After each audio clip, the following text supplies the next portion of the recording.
We're live.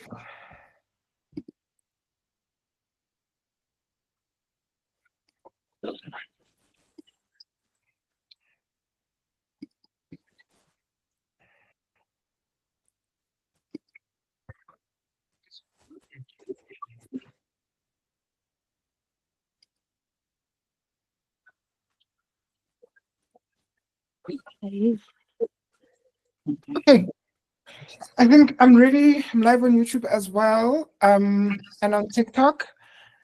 Tumi, wa apa?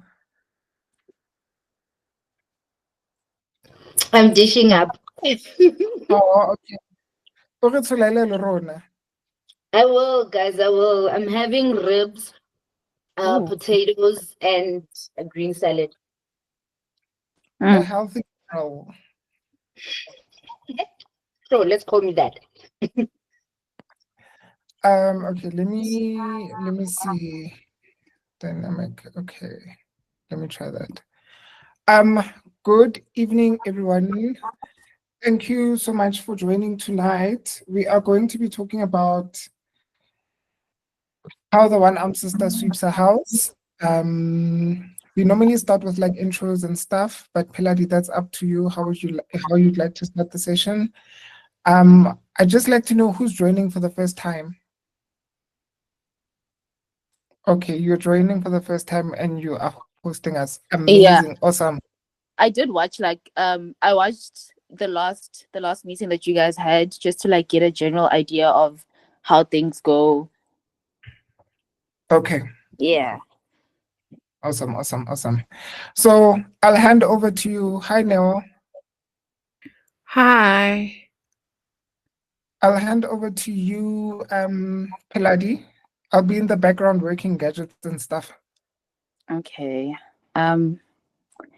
So hi guys. Yeah, so I think we should go around doing intros and then like everyone can just give like a rating or like a general impression of the book and like what just rate it. Just give it like a rating and if you would like recommend it to other people or no. Personally, I loved this book.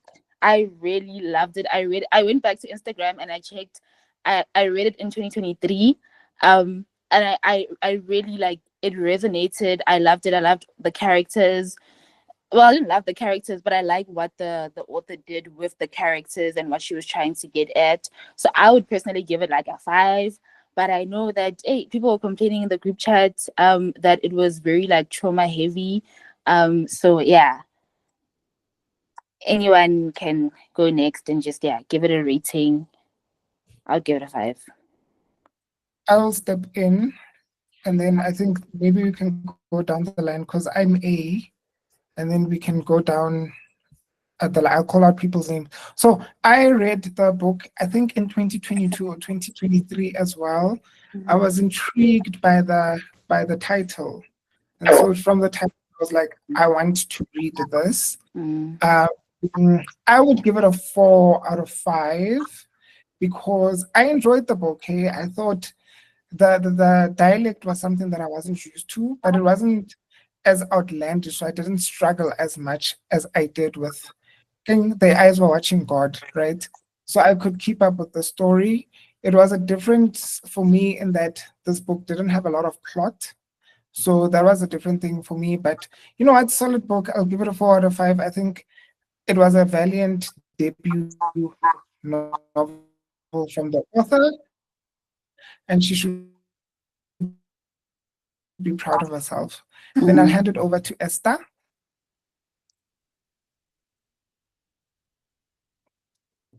Okay, if Esther can't speak, then can we have Union? Hi everyone, this is Junia. I have not finished the book. I am on page 100, but so far I like it because I like books that are written with a lot of trauma. So I know this is going to be a 5-star for me. I have already recommended it to my other book club. So yeah, I will leave the meeting because I don't want spoilers. I will leave when you guys start spoiling, but I'm happy to be here. Okay. You need to be honest, I don't think there's much spoilers in this book. You could stay for the whole conversation and it just wouldn't ruin it for you. Esther, you're next. Hi everyone. I don't have much to say about the book. Like Peladi say, I loved the title and I was excited to start reading. But no, I didn't enjoy the book. I'll give it a 2. Wow. No, really, like I to me get it was it. just trauma, and I was wondering what is the reason. Actually, what is the reason for the author to write this? Why? I couldn't understand. So truly, I didn't enjoy it. But because ke rata ditaba, I had to read until the last page so that I can be relevant to the book club session today. Mm. Thank you, Esther. Esther, you're in Kimberley, ne? In Warrington, next to Kimberly. I can hear the accent. I love the way you guys speak Sona so much, and I know you mix it with Uh, Afrikaans. yeah, we mix everything. Thank you. Gugu, next. You are next. Hi guys. I'm not done with the book, and hey, I'm not enjoying it. But hey, we'll see. We'll see. Thank you. Thank you for joining, even though you're not done. Next, we have Lakeni. Hi everyone. I finished the book this afternoon, literally just before the book club, and I don't know how I feel about it. Uh, when I was about a third of the way through, I really enjoyed the writing. I really love the writing. I think Sherry Jones is really talented. But after a third of the way through, I hated everybody. So I'd give it a 3.5 stars because the writing is really great, and I'm not triggered by trauma, so I didn't have an issue with that. Thank you, Lux. I think there's like a bit of background noise. I don't know if it's earphones or internet, or maybe it's just me. Okay, now I'm on my earphones, so I'll take them off. Okay. Or maybe just tighten the connection. I think that's what might be causing it. Next, Leah. Hi everyone. My name is Leah, and I didn't read the book. I'm here for the vibes. Thank you. Thank you for joining us. Thank you for joining us, Bali. Thank you. Hi guys, I'm Bali, and you know what? I'm with Esther. I don't know what I was reading, and I'm like at page 270 of the book because I've just been struggling to continue because I'm like holding on, like there's something we're looking forward to. I don't know. Yeah, I don't know about this book, and I'm afraid I'm one of those who voted for it. But for me, it's a. I'm starting this discussion with a 2.5. I like how you are entering and you're being honest about it, Bali. Yeah, I'm starting with 2.5. I'll see how it goes. But yeah, I have so many questions. Let's see how that rating gets affected. Malika? Oh, but Nalika, you've got a face. Hello. Oh, Yeah, I hi. have a face mask on. I think I rated this book 3.5 stars last year. I don't even remember half of it. I don't even remember like what I felt. So I don't know. My rating's in the air as well. Do you remember at least some of the story? I remember like the main like part of it, so, like the main theme, like around. I know that part, but I'm just trying to figure out whether like I liked it, I didn't like it. I don't know. Okay, I hear you. We'll see as we go along. But thanks for joining, even though you're doing your beauty routine. Nobelungu? Hi guys, I'm Nobelungu. I guess I'm one of the few who really is enjoying the book.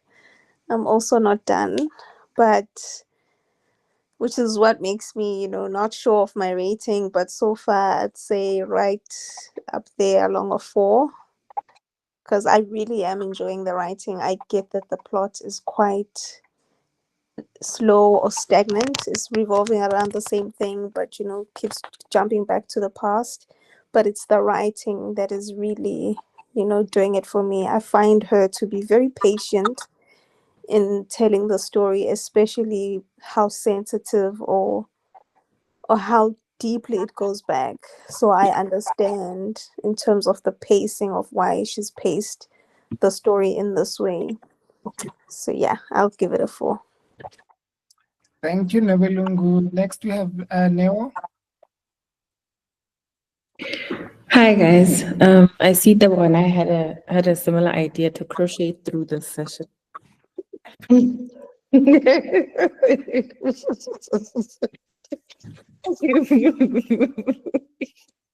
Yeah, no. I didn't read the book. To be quite honest, I've had such a busy week. I started work this week, so I've been traveling a lot. And I kind of started the book and then didn't forgot it when I was leaving. Okay, I hear you. Congratulations on your job. I know you've been looking for a job for a while, so I know. let's congratulate you on that one. Thank you. I was actually in your parts of the world. I wanted to actually check on you guys during the week. I I could was have, enjoying so I definitely would have met up. Say that again. Kira, you should have. I'm on youth unemployment, so I definitely would have met up. Next time I come, I will. Please do, please do. All right. And then Thank let's you. have Relebohile. Hi everyone. I finished the book. It was hard, but I did finish it last night, and I gave it 2.5. I felt we keep going back and forth, coming to the present, then we're going back, and there's trauma. I'm heartbroken. Oh, I went through a lot. So yeah. Thanks for your honesty. Next, we have September. Hi, I would give the book a 3.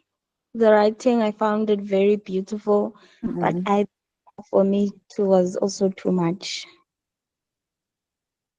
Okay, I hear you. I hear you. And then next we have Tebogo. Hi everyone. I'm Dewoko. I have to say about this book now, because it was so difficult for me to find a hard copy, I went the audio book route. Hey, first of all, I had to get into the groove of the accent that has been narrated in very Caribbean, very, so in the middle of the night, they had a knock on the door. So I first had to get into that. And I remember just having to start it over, just tell my mind, readjust, get out of your Tswana mind and go into the Caribbean. So I went in there. And then I saw it said 8 hours to listen. I set aside everything because I said for this day, I'm not doing anything. I'm just listening to this book. All I need is just 8 hours. I kept dozing in and out of sleep. When I come to, I don't know what's happening. They are in the hospital. I have to go back and Inspector General. because I had a time with this book. I thought it would take me 8 hours. It took me 8 days because I kept. This book put me through the most. So now I need answers as to, first of all, I need to know who voted for this book, who recommended it. I need to know all the whys, because all I was going through with this book was why? Why are you still with this person then? Why? So, and I also realized that audiobooks are just not for me. So yeah, as a rating, as a rating, I don't know. I'm still leaning on the 2 because eventually I started enjoying the accent. But that was it. I didn't understand why this woman was still with that man. But yeah, okay. I'm Can I giving it a 2. do you guys also struggle when it's like pidgin? Because I'm assuming this was like, is this like patois? Is that like the Caribbean version of English or? Listen, all I know is it's an accent that is heavy on the ear for me from being on my side of. So it was quite. At some point, I just wanted to start listening to reggae music because I was like, they're gonna be like, "What a one more." I can't. And then I'm asking ChatGPT, and then last we have two. Okay. Hi guys. So yeah, I think I'm like with the majority, just with the lower rating. I'm starting this discussion with the 2.5. I didn't like the narrator. I listened to it on Audible, and I love audiobooks. So a narrator for me is very, very important. And for this one, I didn't like the narrator. I didn't get the connection, like the grandmother and her telling the story of the one-armed sister. I just like nothing connected for me. So I'm still wondering, the trauma, yes, it's there, I get it. And like Henny, I did not cry. This was the first time I'm reading a book filled with trauma, and I didn't cry. So yeah, I was lost. It was like nothing was connecting for me in this book. Wow. Okay, thanks, Tamika. Honestly, Pailadi, this is your cohort for tonight. There's like 17 of us, so take it away. There's Okay. a bag of reviews, but Yeah. good now. So basically, like most people hated it essentially. Because now, like, I want us to go back into like some of the discussion that you guys were having in the group chat about trigger warnings. Because my copy of this book didn't have a trigger warning. So do you guys feel like the book should have came with a trigger warning? Can I step in here? Um, Trigger warnings now, I've only seen it like now on like TikTok or maybe Instagram. I've never picked up a book that has trigger warnings. I've never bought a book that has trigger warnings. So I guess I'm more like anyway, whatever it is, I'll read through it. If I have to cry, I'll cry. But I've only ever seen trigger warnings on book reviews. And even I myself on my page, I don't add trigger warnings. Maybe something that I should do. I don't know. Um, the first hand that was up was Nobelungu, and then now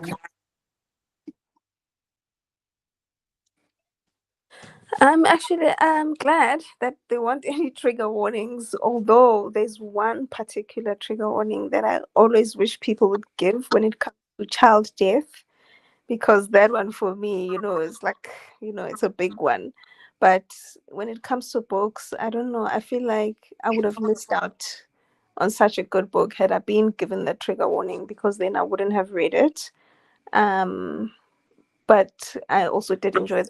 So, in that regard. But when it comes to the amount, everything else that's traumatic that's happening, I did say in the chat that I just finished 1,000 Splendid Suns, and I was really hoping to take a break from all this trauma, and as much as I really needed it, again, it's the writing that saved it for me, because who is it that said she didn't cry? Is it Tumi?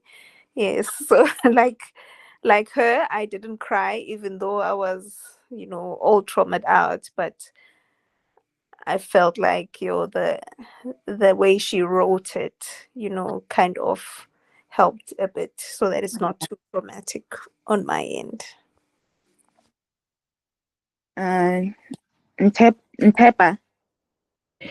I feel like as a people, brown people, we don't put trigger warnings in our things. Those things are for smarts and white women. So yeah. You know our books, Miss. Our books are like this. We read about pain, the worst kind of Smart pain. and right, like The So struggle. yeah, so like if you put a trigger warning on a brown person's book, the whole book is a trigger warning. Like the whole thing. Everyone's books at this point, even the one lady I don't like, her books would be trigger warnings. So Who's that one lady? Is it? CNA, nah, Oh, I don't do oh, that. oh, oh, oh. Yeah. Because of because of the transphobia. Yes. Oh, okay. Yeah. I get that. Okay. Uh, so no one else wants to speak about the trigger warnings. Because personally, I don't think like books should come with trigger warnings because again, like some of you said, like if books came with trigger warnings, some people wouldn't like pick them up, wouldn't read them, and often like a lot of black books would like have trigger warnings in there automatically. A lot of them would just have trigger warnings. Not to say that the black experience is all about pain, but like a lot of it is pain and trauma. So yeah, I don't believe in trigger warnings. But then why do you get why were so many people like uncomfortable with the trauma in the book? Like what made it so uncomfortable? Is it because like it was just one thing after the other after the other? What specifically made you guys so uncomfortable with it?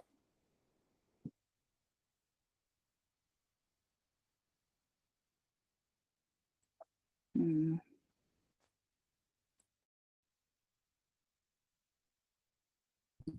I think those ones that were complaining about the trauma must step in here.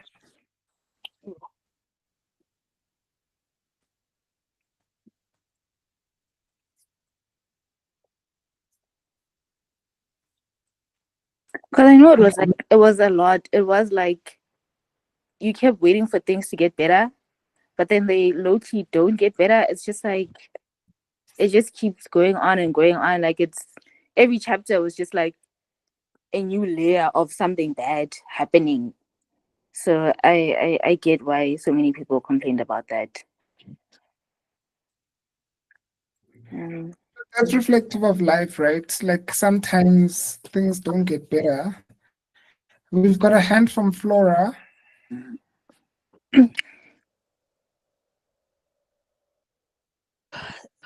It just got worse. It didn't get better. Um, Lala's last beating was just the worst, and this lady is such a damn good writer. You can imagine her like getting the beating. So yeah, no, it was too much, and coming off of last month's book as well, it was about abuse. Yeah, hi guys, we need to choose better books. This is too much.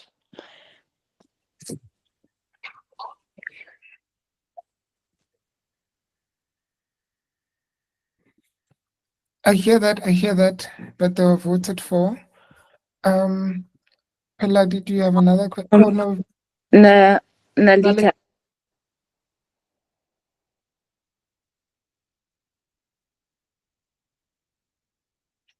Oh, okay. Sorry. For being late to this, but in regards of trigger warnings, like I agree, most of the books that we read that come from POC authors are really traumatic, and maybe that's why because I'm a little less, what's the word? Like obviously I take it in, but I've read so much that it doesn't really phase me in a bad way, which I think is quite bad.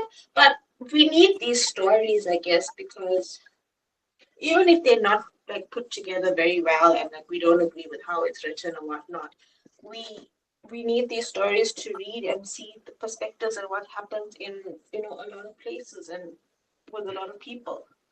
So I don't know.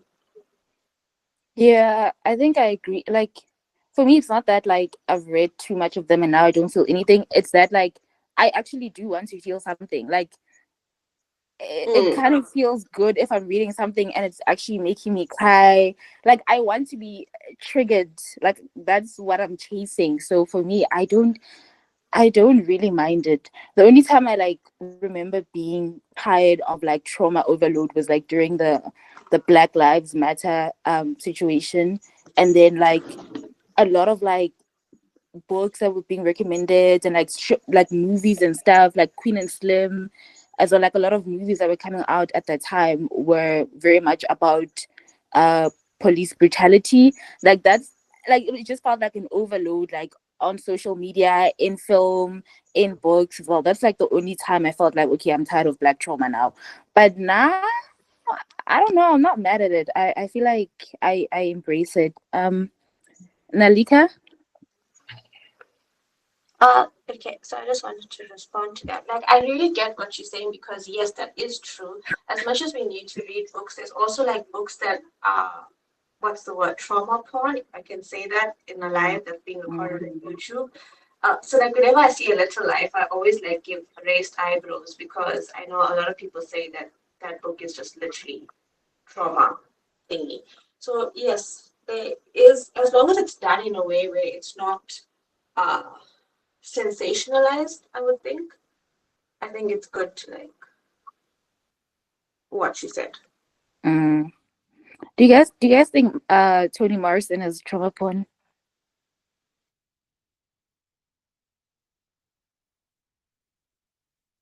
Ntepa. Tony is different, right? I don't think Tony. Here's my thing, right? Okay. I honestly believe a book must break your soul. Personally, if I'm gonna say I enjoyed, if you hear me saying I enjoyed that book, please know I cried my whole life away. It Generally, shattered me. it broke me to a point where I don't know how I'm going to come back to myself. But yeah, I don't think Tony is what do you call Trauma porn. trauma porn? I don't think so. Tony wrote about realistic things without necessarily focusing so much on the pain.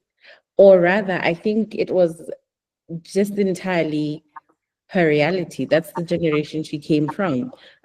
Freedom fighter. I don't want to say freedom fighters, but yeah, Civil rights. civil rights people. Yes, that's what she knew. And this is why also she kept on saying, write what you know. If you want to read something and you have not seen it or you have not read it, write it. So I would like to think that was her reality. If she had perhaps grown up in a different era, I think she would have written something else. But I don't think she hyper focused on trauma. Okay, that's fair. That's fair. Like Kenny.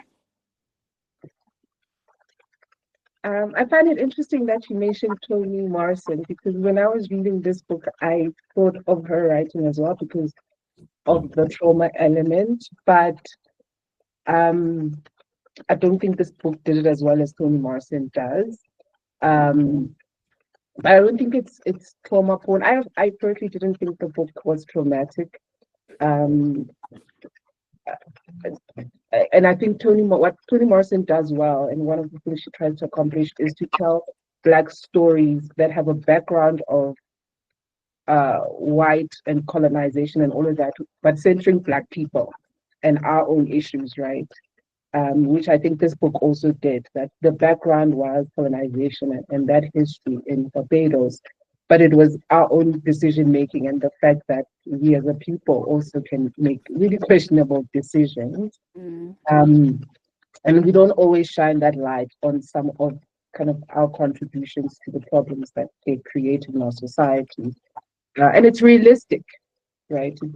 These are the lived experiences. So I don't think it's you know done for the sake of sensationalism. It is a realistic depiction of lived experiences, and I think both Sherry and Toni Morrison do that well to make Black people accountable for their own decision making. Yeah. So that.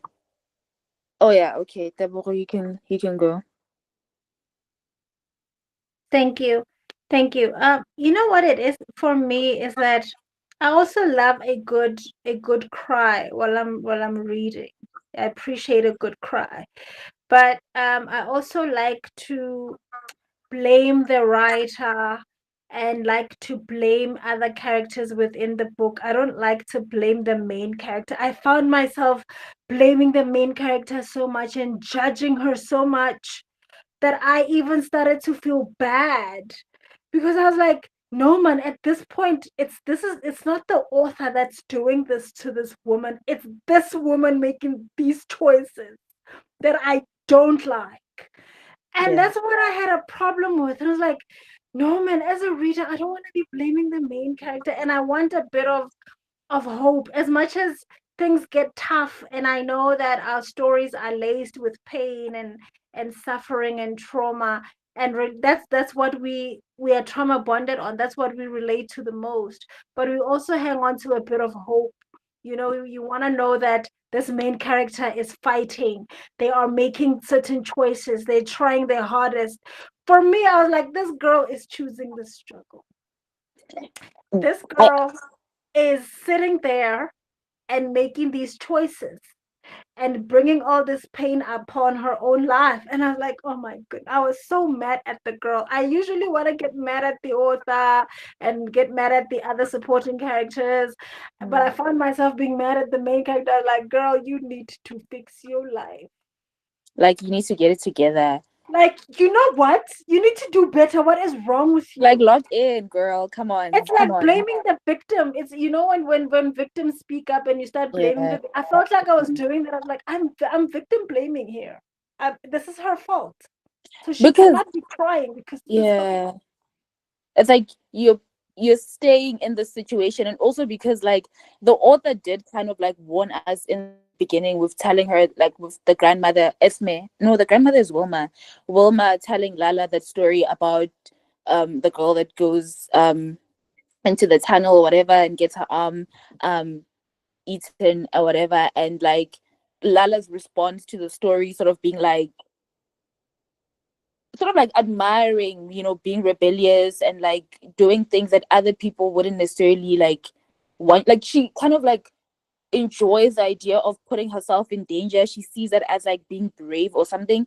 But then also it goes into the whole conversation about like being passive, like how, I don't know, like if you're in an abusive situation, sometimes like you can be very passive in your response to it.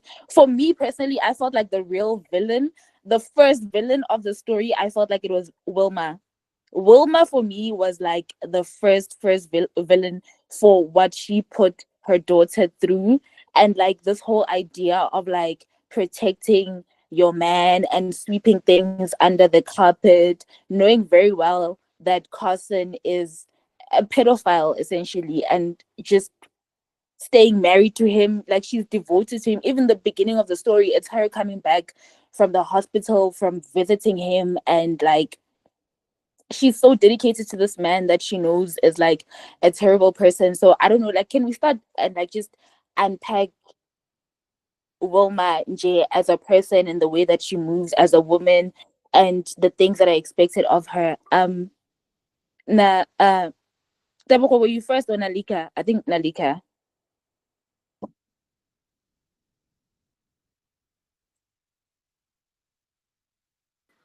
Nalika. Okay. Oh, okay. Okay. Wilma, I have something to say that just like came to mind now. It's like we as women, particularly in BIPOC communities, cannot heal if we still have women like that around. Which obviously, yes, I understand the timing of when she was born, how she was raised, and you still a man is the patriarchy is there, and you still uphold that the man, but we will never heal as a community if we still have women who protect these men, and especially from your own. It's not just strangers; it's your own family that they do horrible things to, and we literally just tell them, no, like you know, don't do this, don't do that. It's your fault. You want this, or let's just keep him here and you go away. I saw it like, yes, she's old, and that's how they were brought up, but they've also changed to be held somewhere. And at some point, we have to ask the question, why couldn't they also change in a way?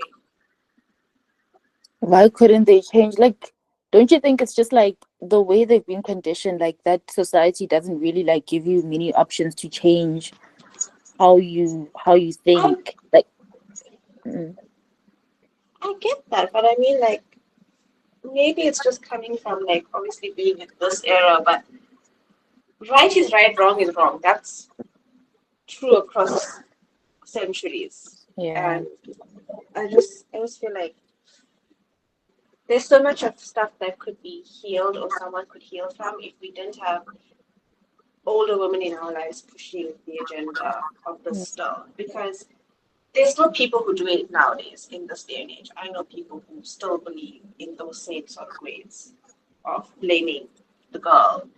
I'm not the predatory man that's in your house. yeah. Do me.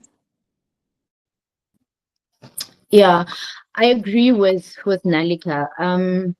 At some point we have to stop blaming society and saying this is the time at which they lived, right is right, wrong is wrong.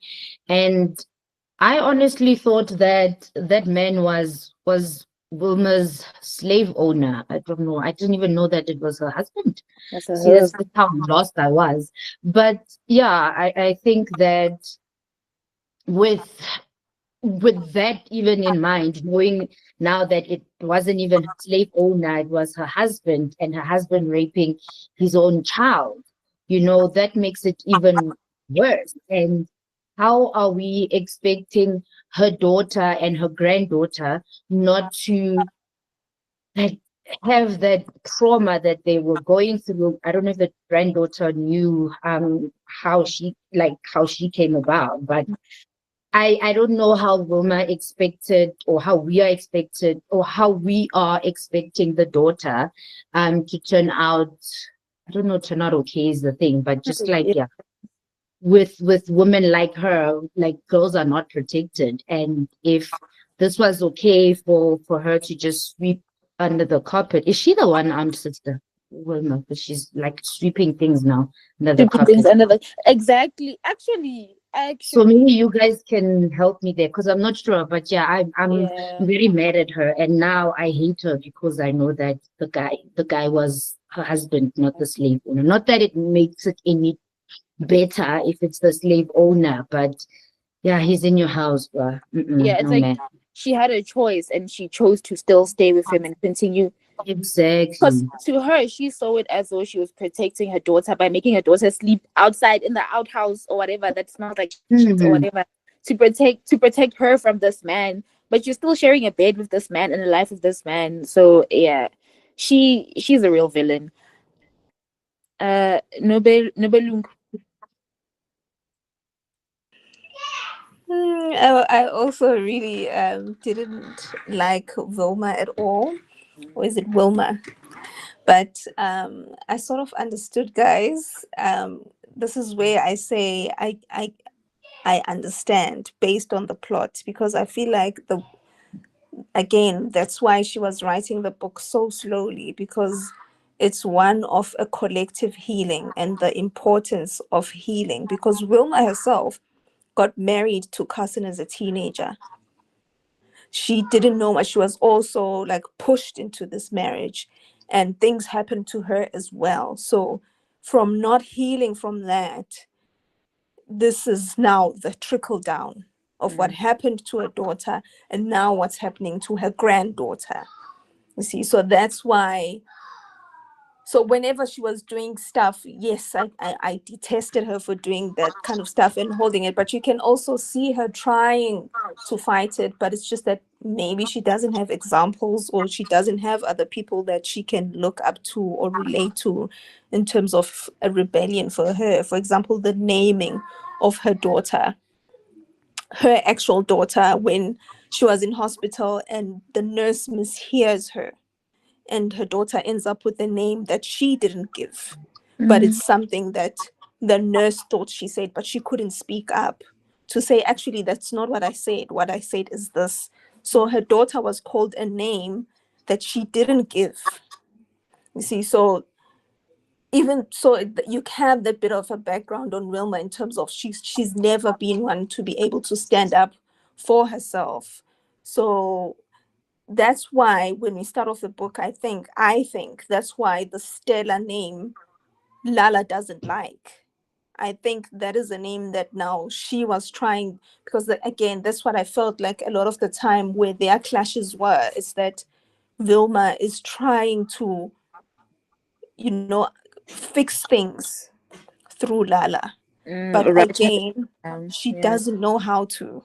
So it ends up going wrong still, no matter how much she's trying. Hence her calling her Stella, and she doesn't want to be called that, because again, she's trying to rectify what happened when she named her own daughter and she wasn't heard, and that ended up being her name. So again, for me, it's the collective healing, so I can understand in terms of that when it comes to Wilma. But like she was too, like she was too much, like the thing of sleeping in it outside and protecting this cousin person. But you can see with him, with how she's bathing him, that okay, there's a bit of anger in there, and trying to take that out, but it's just not happening. Yeah, I low-key, I thought like there was gonna be a part in the book, like I don't know if you guys have watched How to Get Away with Murder. When Annalise's mother finds out that someone like had molested her, and then she finds out later that her mom actually went and burnt down the house with that person in it. I think it was like her uncle or something, and she burnt down the house with that person in it. So I felt like maybe Wilma was like, we are gonna see something, she's gonna do something like to show her anger towards cousin, but it was so disappointing. Like she just like accepted the whole situation. Like Henny. Um, yeah, I really have enjoyed Nobilungo's assessment of Roma and the grace that she's given her. I just have an issue with how she never got better as a person. Like, even though you're saying Nobilungo, she tried to do better with Lala. I felt like she didn't give her any grace. The fact that when Lala ran into problems or made mistakes, she couldn't even go back to her grandmother's house. Even with Lala's mother, Esma, when she made the bad decision to be with the guy who basically coerced her into getting married. Adan. Yeah, no, not Esma's, Lala's mother. She Oh, had gotten Lala's married to the guy who eventually killed her, and she wanted to come back home, and Roma didn't give her grace. Understanding the background and that she essentially didn't do anything when her daughter got molested and raped by the dad. Uh, I just found her character development like underwhelming. I was like, you're now in a position of some level of wisdom and age and power. Do better. I mean, Lala doesn't think of going back to Wilma's house as a safe space because she never created that. She should have done that, understanding how she contributed to the situation and the trauma that Lala finds herself having to deal with. And there was none. Like, she did the bare minimum. Even when literally Francis nothing. cried, she did the bare minimum. That woman, and then she then had the audacity to try to be like, you should be a better person to Lala by telling her that story about the one-armed sister. Like, how are you creating that better environment? Lala also sleeps in the outhouse. Her mother slept in the outhouse. She sleeps in the outhouse. And that's because the grandmother still doesn't feel like she can create a safe space for her and protect her. Like, how are you doing things differently? That woman upset me. Yeah, same. September. I also have to agree. I was giving Roma grace at the beginning of the book, seeing but the more we learned about her, the less grace I had for her. Like, I definitely thought she was gonna do something when she found out about Carson raping Esme, but she didn't. And there was the part where Lala's talking about how she would beat her because Carson was looking at her for too long. You see, and then there was that speech she gave to the police about how the women in her family have a thing about them that seduces men into being monsters. That was when I was like, I'm done with her. She's not growing in seeing that we are all victims. She had no sympathy for her daughter who was going through the same thing she went through, and she had no sympathy for her granddaughter who was also going through the same thing. Instead, she was just saying, oh, it's just how the women in our family are. It's just how it goes, you know? There was no willingness to change anything. She was just accepting and enabling. Mm. Which is crazy because she had a lot of grace for cousin. It's like women like that are very much like male centered and taught to always be so forgiving of the men in their lives. But when it comes to her own kids, she was just like, I'm not here for that. Deborah. Thank you. I think that we are now really getting to the juices of why we had a problem with this woman. It's because we could understand when she puts up with things, when things are happening to her, she's giving grace. But then when it goes to the kids, I think that's where a lot of us then just started disliking her as much, because for those of us who have kids, understand that we reparent ourselves through our kids, meaning that whatever it is that we couldn't protect ourselves from, we are going to protect our kids from. Whatever it is that we couldn't do for ourselves, we are going to do for our children. So when she didn't protect her child, it was just a big old mess. Because then what do you mean? Because you know how this feels like. You know what this is. Why would you not save this child from this? Why would you allow it? And for a man, that was another big thing for me. Like for a man, for a man, that For a is man what. that you could tell she didn't even like him. Like she absolutely hates Carson. So that was my thing. It's almost as though this woman chose this man over everything and over everyone. She was like, Amandla, I'm asendote. And I get it in the sense that, like, I am that girl through and through. I am Yeah. that girl. Listen, all my strength comes from my man, my man, my man. But once he starts moving sideways, then I cannot be that anymore. I move. I'm very quick to move. So when she stayed with that was a very big problem. Like that was a bit that's what I think that's what made us all mad at that point. Like, you couldn't protect yourself. You know how this feels like. Why would you allow your child to go through this? That is a big old mess. So yeah, now I'm really not a fan. I dislike her even more now. Mm. Was Wilma employed? Like, did she have a job? Maybe it's also like trying to get to the whole thing of like how a lot of women stay in these situations because they are dependent on this man for survival, basically. So it was also, maybe we have to see Wilma as somebody that, yes, she had a choice, but she didn't have a choice because like Carson is her husband and he's a provider. So like I have to stay with him. I have to forgive him for what he's doing to my child. So But she could braid hair, couldn't she? that was Lala. I think Wilma like she was a knitter. I don't know, Yeah, what do they call them? Seamstress. she was a seamstress and she helped, like she was a helper, cleaned houses because she takes Lala to one of the houses that she cleans and stuff in the white people's tourist houses. Yeah. So she basically just wanted to stay because in daughter over everything. Okay. Snetem. Sorry, that was from last time. Oh. So another thing that was like, I don't know, interesting, and I kept like going back to it, was the whole like the way that Cherry Jones like displays the fractured mother-daughter relationship. Um it was very like, I don't know, like just the way she wrote about it, like it was very subtle because like some people have said that like she's very patient with how she writes.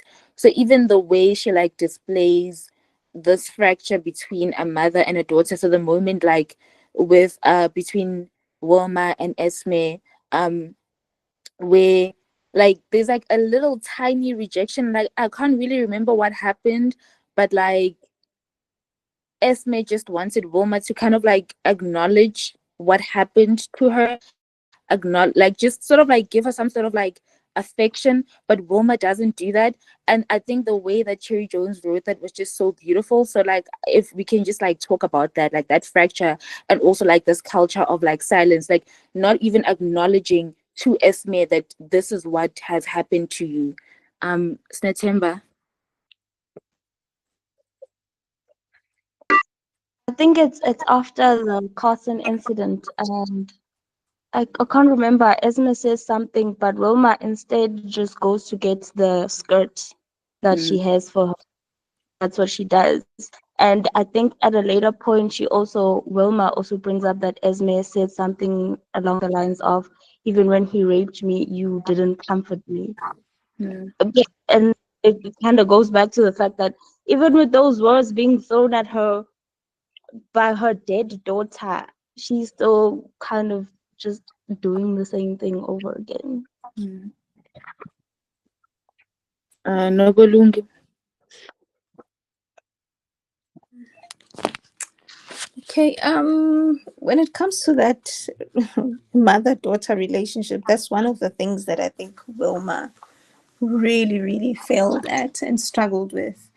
There's a part, again, the writing that you mentioned, Peladi, when it comes to that, especially, I think it was Lala's birthday, where Lala was hoping for a book wrapped in some brown paper or something like that, and she didn't get that. But they later then went to the white people's house, and how she writes that, oh my God, I found that so beautiful, and it really sent the message of how Lala was feeling, because she mentions that when they got to that house, her grandmother was doing all these things for these people, how she remembered and cooked all their favorite food, and she was so considerate and remembers everything that they like.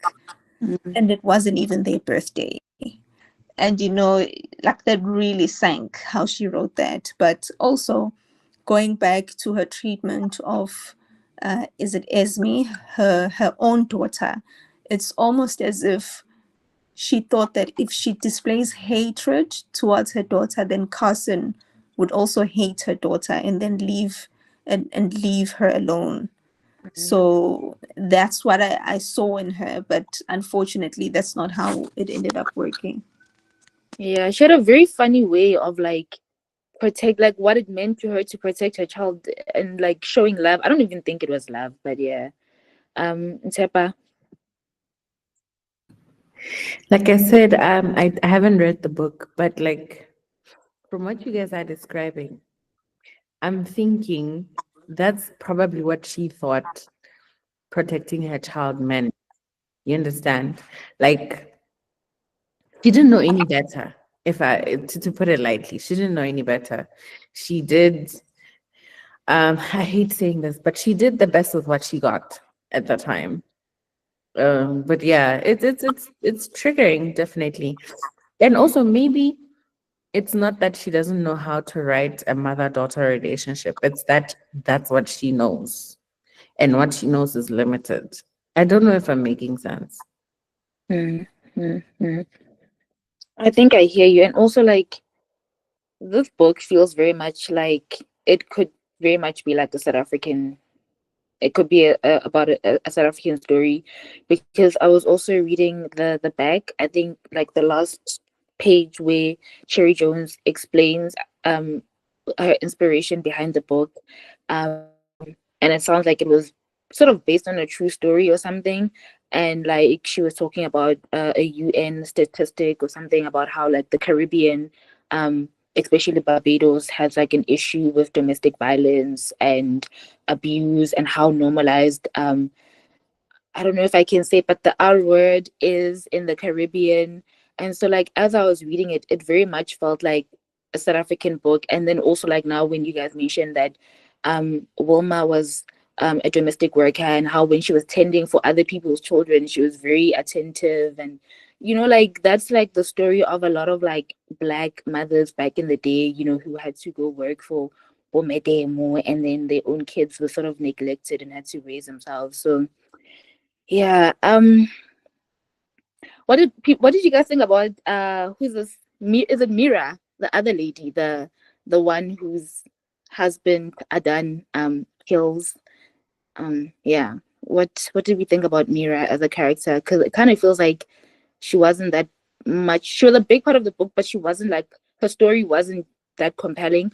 Personally, I don't feel sorry for rich people. I find it very hard to like have empathy or sympathy for rich people, which is problematic. But like, I didn't feel sorry for her that much. Also, because she didn't really like her husband as well. So I was like, maybe you should be happy. But yeah, I don't know what other people thought about Mira. Like Henny. I'm going to say this about all the people in the book except for Tone. I hated her. Because she didn't grow up rich, right? She found an escape. She's Caribbean from Barbados, then found her escape, a nice rich old man who leaves his wife, takes her from away from all of this poverty. And then she cheats on him. And then he gets shot because now they're on holiday because he's trying to save their marriage, and then he dies. And I'm like, ma'am, you had one. You're the problem. How are we breaking generational curses when you find the ticket out of poverty? I mean, you're like, no. What I want to do is go back. Like, wow, that woman. Yeah, it was very hard to feel sorry for her. Like I said, for me personally, I was just like, I cannot feel sorry for anything that you're going through, because it feels like you're just like Lala. It's like you chase the pain, like you are very much self-destructive. Like she was out. She had a great life. She was just living and then she cheats. And then the rest of it is history. I mean, we don't know if she dies at the end or not, but I mean, it really doesn't matter. It doesn't matter. I hate her. Yeah, same. She felt like a side character that was unnecessary. But yeah, I don't know, like if anybody resonated with her, especially like with I think she struggled to like conceive children. Like that was a big part of like her story as Netemba. Oh, I'm exactly Peter. But I think it goes back to that mother-daughter thing because she was kind of almost in the same position as her mother because her mother was like the mistress of a rich guy and she accepted being the mistress. Instead, Mira was the mistress and then she got the ring. She upgraded to being the missus. So guess again those generational traumas and whatnots, and maybe also a bit of like daddy issues. I couldn't get my rich father to be like, and so I'm gonna get myself another one. Yeah, I'm gonna get myself a daddy. Yeah. Yeah. Nobolung. It's hard, guys, to feel sorry for Mira, but at the beginning, without the backstory, okay, you're like, oh no, what a bad thing. And then you find out, she was literally a prostitute waiting at the bar for a rich man. Then she got the rich man. And then that call in that hotel room where they call the wife to dump the wife. Wait, they did what? The man called his first wife with Mira right there, and he tells her that no, this is the end. But he said it in such a poetic way, she wrote it in such a poetic way. And I was like, oh my God. But from that point, it's like, I can't feel sorry for her. Yeah. For me, I was like, Mira, she just has rich people problems. She's fine. She'll be fine. She can afford therapy. Like, she's being dramatic, not leaving her room for like a week. Like, girl, just get your life together. You have the resources to do that. So it was very hard to feel sorry for her.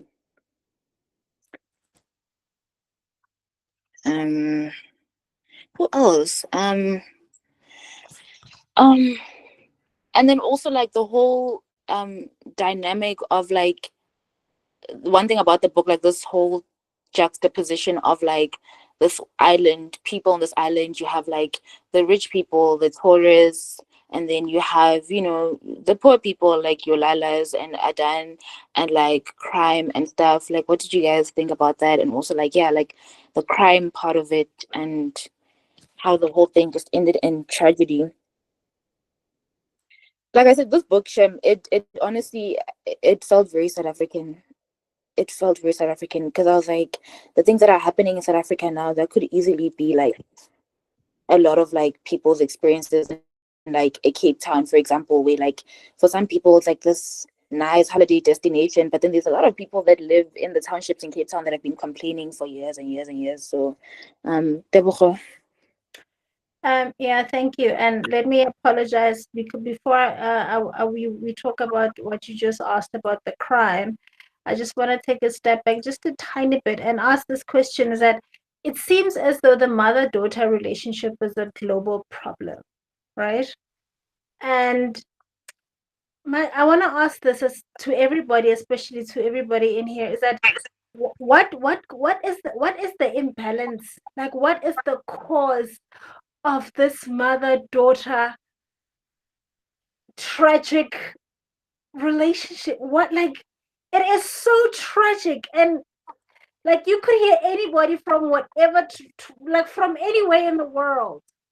We all relate to, you know, when we're in, I remember, just to give an example, I remember I was at a conference and people were talking about daddy issues, and the girl was saying, oh, I have daddy issues, and we were like, oh yeah, that's normal, girl. And then this girl said, but I also have mommy issues, and it was like, oh, you too, you know, like it's like what is it with the mother-daughter relation? It's like the father issues are fine. It's like we've even made peace with the fact that we just have some sort of issue with that it's fine. But with the mothers, and it's also so taboo to speak about it. Like, oh, wait, you're gonna talk about this publicly?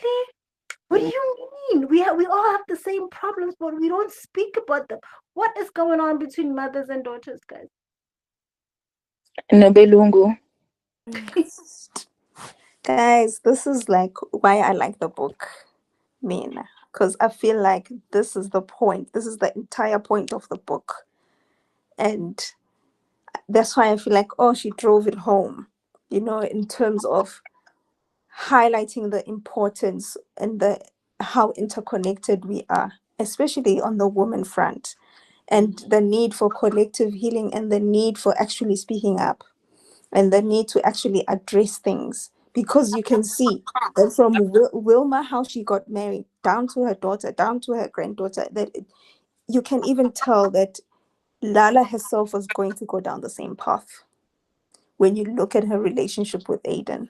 So I feel like that was that was like the biggest premise of the book, to really drive home the importance of this mother-daughter relationship and needing to actually address things and heal from things. You know, to bring it back to reality, I have two friends, like very close friends, who have serious problems with their mothers to the point of they were not talking. But also then again, bring it back to the book that we read, where the author hated us, you know, where we started questioning, it's okay, what happened to her mom? What was her mom dealing with? You know, so again, even with these two friends, it's their moms also, when you listen to them explaining, when I asked, you know, your mom was really, really lovely, like to the point of burning her child's hand on the stove for supposed money that went missing. And then you find out that, oh, she was beaten by her brothers herself. So it's again the thing of not healing, the thing of not, you know, resolving things or even talking to other people. I have daughters myself, and I find myself a lot of the time having to caution myself to pull it back.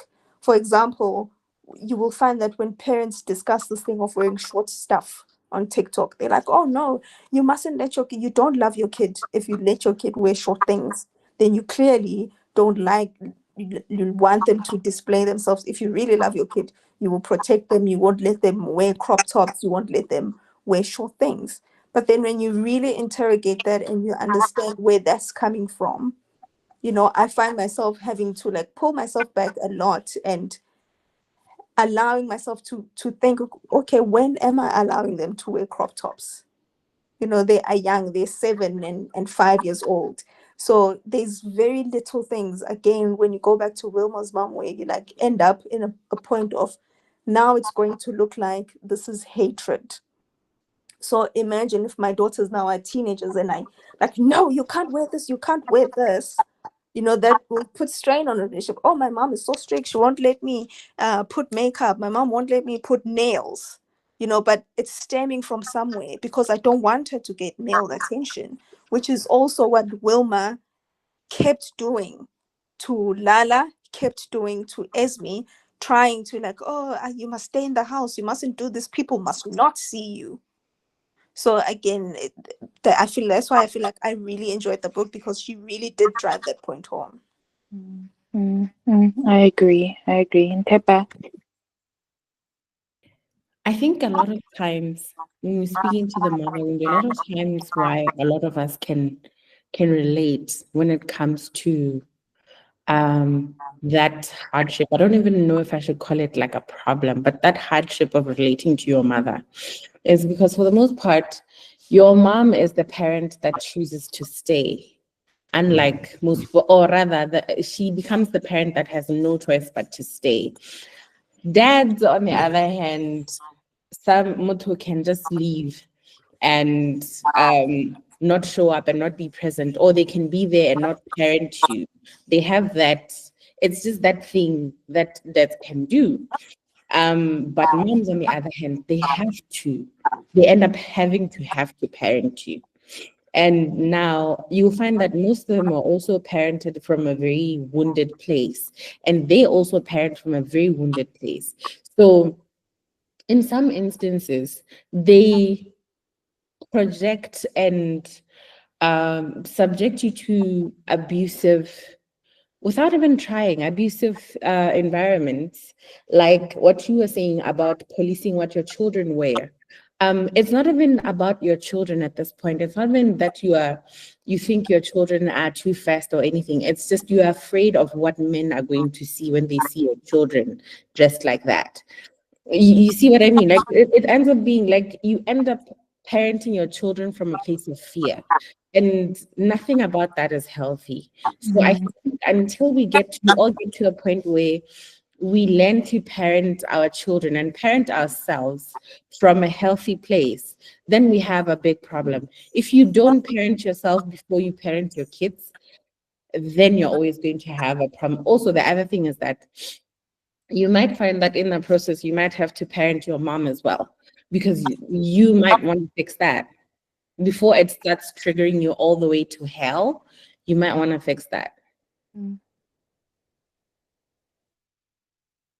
How do you like even reparent like a grown person who's like stuck in their ways? Like somebody like Wilma, it feels like it would be like so impossible to even try and like They have to be aware first that what they were doing or what they have done is not healthy. That is where my mother and I started. She consciously, thank God, as she got older, she started studying child psychology and all of these things. She's what you call early childhood development person, right?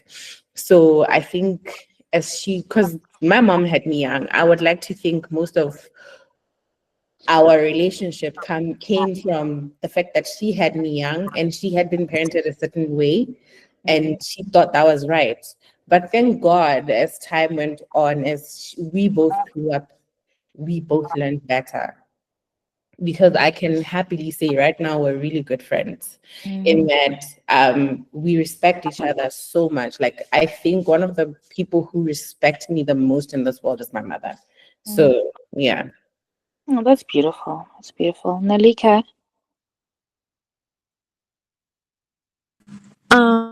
I'm really glad to hear that because it's really hard to actually, which is why I raised my hand. The question is, as much as yes, there were circumstances once again that led to the way they parent us, is it really our job to reparent our parents in a sense? I don't know if that question makes sense, but like, can the onus always be on us to do that? Snetsemba.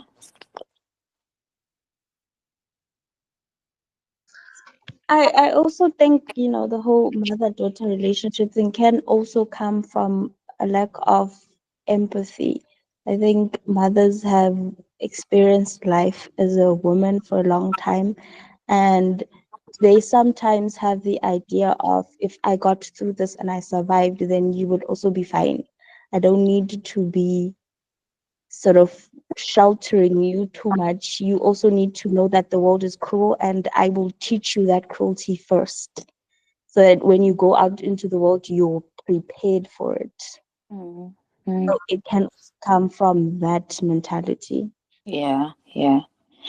This one might be like a little bit weird or controversial, but do you get like, now that you say like the empathy part about like how, yeah, like it can, they lack empathy, do you guys think like tradition and also religion, because I know in the group chat you guys were talking about religion, but do you guys think religion can make people lack empathy the same way that like patriarchy can make people lack empathy?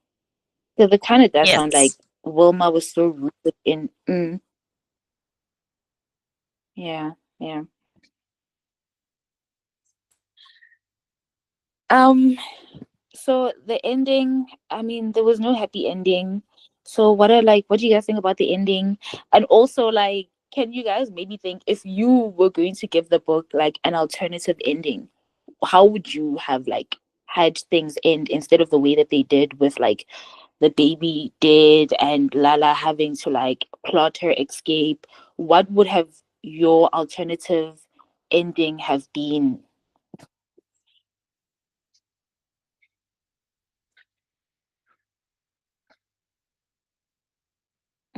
Like Henny.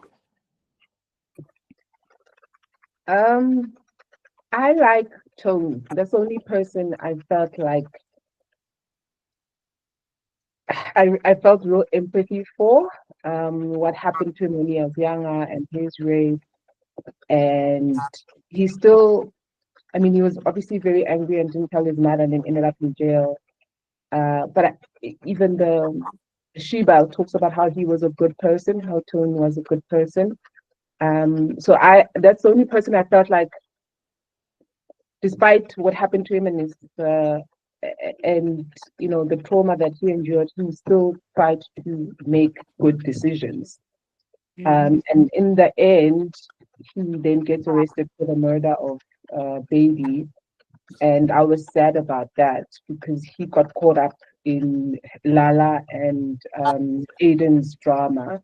So that's the only person where I felt like he should have been vindicated and not been jailed, and gone back to prison for a crime that he didn't commit. I mean, it wasn't even a crime; they were just fighting and whatever, their drama. And then Lala getting to get away, I was like, no, I mean, we You don't felt know like what. she didn't deserve it. All right, she just disappears with the money, but I found it. I didn't think it was a fair ending. She created all this drama and impacted other people, and then she gets to get away. So yeah, I didn't like that ending. I think Tone should have gotten to live his life in peace. And then what happens to Lala, I mean, I don't care. But Tone should not have ended up Yeah. going to prison. Yeah, yeah. September. I think the book had the best ending it kind of could possibly do. I also didn't like that Tone ended up going to prison, but I did I did like Lala escaping. I feel like we're forgetting that Lala was an 18-year-old girl. She was a child. So I think she needed that escape, and I thought she was gonna escape with Tone, but her escaping on her own was the best thing that could happen for her, because I feel like Tone was still stained also with the world that she was trying to run from. So I think we got the best ending we could have. Yeah, yeah. Would you guys, if she had like is it a sequel, would you guys read it just to see like how Lala is? Maybe she gets, I don't know, maybe she starts like the journey of like healing her lineage and, like talking about things, unpacking the trauma. Because now it kind of just feels like nothing is gonna change. Like Lala's still gonna be the same person wherever it is that she's going, carrying everything that she's carrying with her. It's just, yeah, I just feel like, yeah, basically nothing is changing. Tebogo. Thank you. As for a sequel, I don't recommend that it comes out. But if it did, thing is, if it did come out, or if there is one out there, I would read it because I need to. If I'm gonna be a critic and if I'm gonna criticize, I need to criticize with conviction. So I would need to know what it is that I'm criticizing. So I would read it for that reason. Or I would want to know what happens next. But I don't recommend that it comes out. I don't want Sherry to then now go and do another one. We're good for now. Yeah. So you guys don't want to see healing, nothing, leshapo. Like, wow, okay. I think pretty much those are all the prompts I had. So like we can just open it to the floor if anyone wants to like say anything related to the book or like any of the themes or any of the other characters, like also I know that we didn't really like speak about Tony and like his trauma. I mean it's men's mental health month as well. So like a conversation on how like we deal with boys and the things that they go through and yeah. um Bali, do you wanna go first, and then Tebogo, you can go after. Okay, thank you. I have a question of something I can't figure out the pieces of this. The sergeant, the policeman who was figuring out what happened to baby. Didn't they say Aiden was released from jail and he was the one who arrested him? And then what confused me is how is this same man now questioning this guy who once arrested but not figuring out, oh, this is the man. And there's a possibility that he's definitely involved in something. I don't know, maybe I missed something there, but I was so lost about how the policeman knew Aiden prior to even knowing that Aiden is the I guess the husband to Lala that he's gonna meet. But Natema, maybe you have an answer for me and to me. I think he might have just not recognized him. That's the first possibility. The second possibility, I feel like he was evidence of the prejudice that the men have against the woman. Because in his head, he had already decided that Lala is the seductress who tricked these friends and had them do all these things. So in his head, he couldn't get past that theory. He had already decided. He couldn't even recognize that there was violence happening just before he walked in, which is something he definitely should have seen. But because of his own prejudice and his own view towards women, he couldn't see that. Do you think he couldn't see it, or it was meant to like he doesn't care about it? It's like to them, like violence against women, it's not that serious. Like, okay, Sharp, he's abusing you, Sharp, let's move on. I think he didn't see it. Maybe because of that, it's kind of normalized, but I think he also just didn't see it. Okay, do me. I think he just didn't want to see it because he was so caught up in Lala being the villain. And he and Aiden are just examples of what it means to live in a misogynist world. This policeman was like the way he handled this case was coming from a place of the fact that he was disgruntled that it was taken away from the murder of that other lady's husband, the white guy, was taken away from him. So he was taking this case as from that place of I want to prove myself, I want to show them that I can do it. But coming in not as an objective law enforcer, but coming in with his own subjective views of women, because remember he also had his own issues with women and the prostitute who gave him the tip of the man who was out there with baby, who was actually giving him the wrong tip, So it's just a lot that man was just, he was a whole mess all by himself in jail without adding to the rest of the mess in the book. So for me, he was just he was just a misogynist, and I don't even know, like it's one of the things, like one of the characters we really could have done without.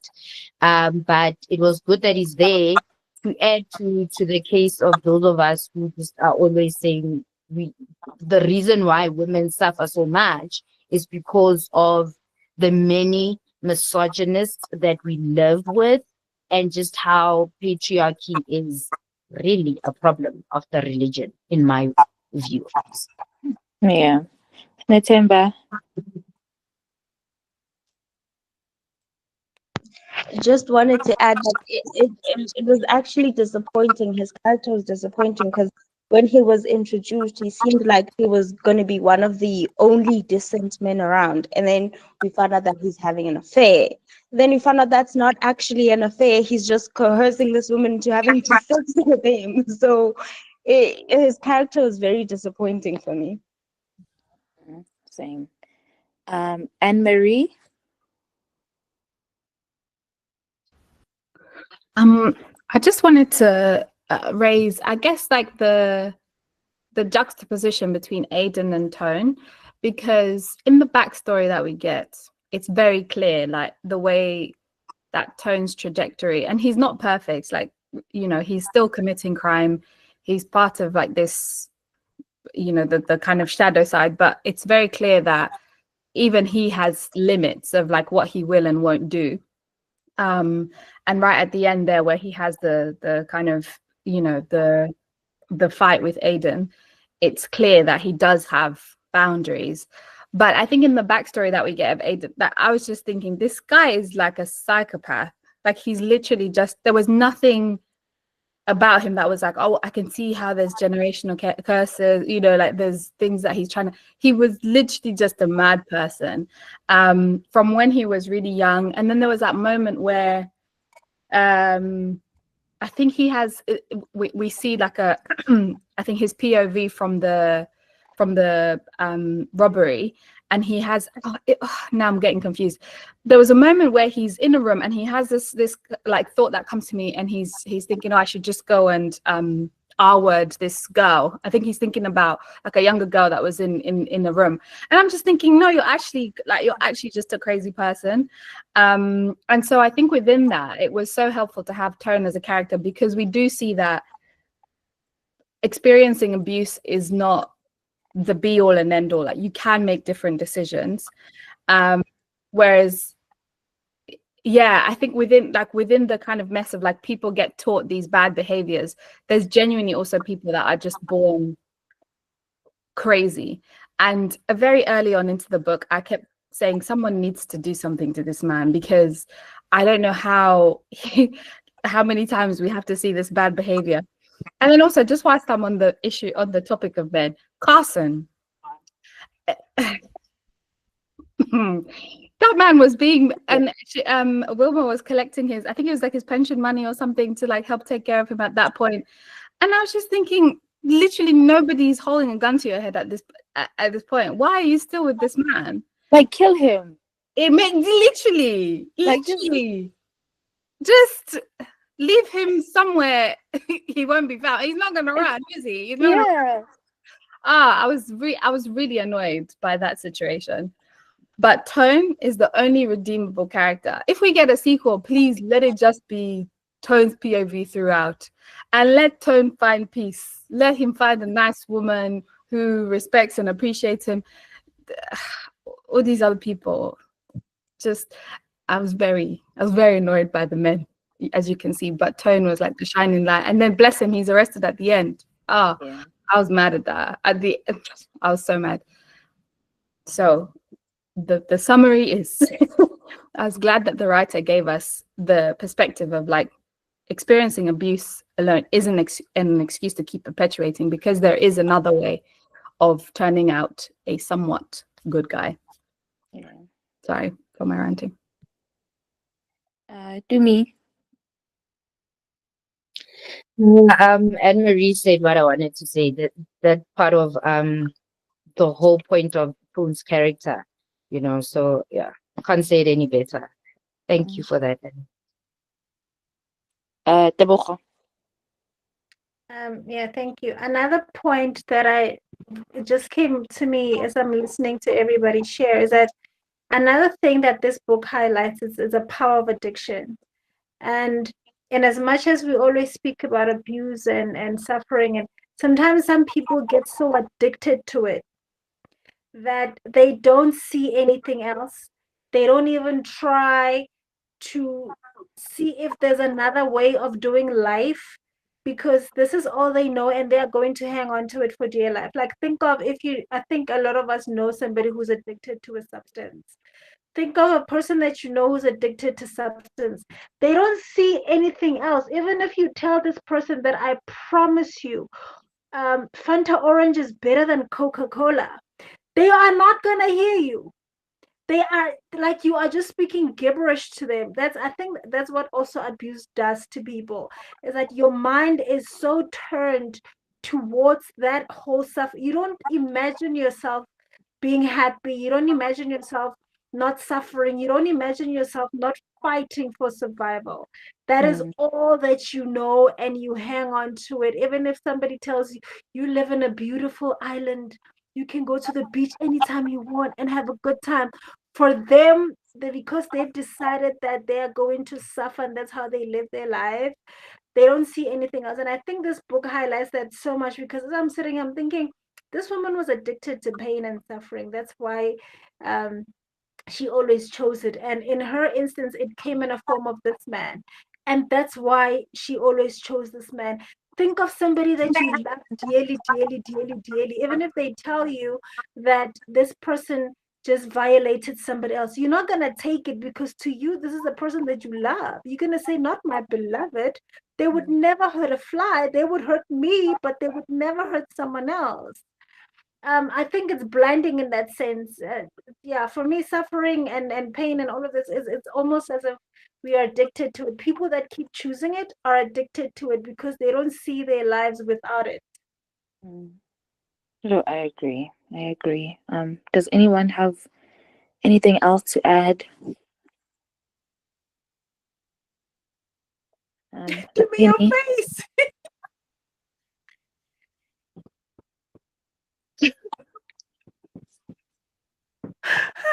I don't agree with your comments, and they shock me.